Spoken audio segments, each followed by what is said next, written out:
Afghanistan's rebel groups are not fighting alone. Someone is funding them, but the question is who. While the Taliban rules Afghanistan, opposition forces such as militias, exiled politicians, and jihadist factions are still fighting. So who is paying for their weapons, logistics, and recruitment? Let's take a look. First, we have the National Resistance Front, or the NRF. The NRF is led by Ahmad Massoud, and they still fight on in Panjshir province. Their suspected backers include Tajikistan, possibly India, and the Afghan diaspora funding from abroad.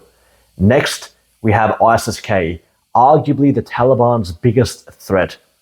ISIS-K continues their deadly attacks against both the Taliban and foreign forces. Their suspected backers include private Gulf donors, the illicit drug trade, and extortion.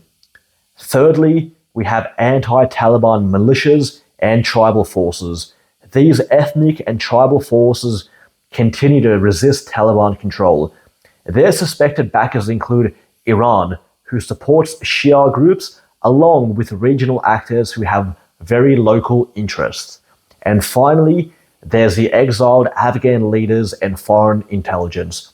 Former Afghan government figures may still have intelligence connections abroad, and these possible funders can include Western agencies who are interested in destabilizing the Taliban's rule.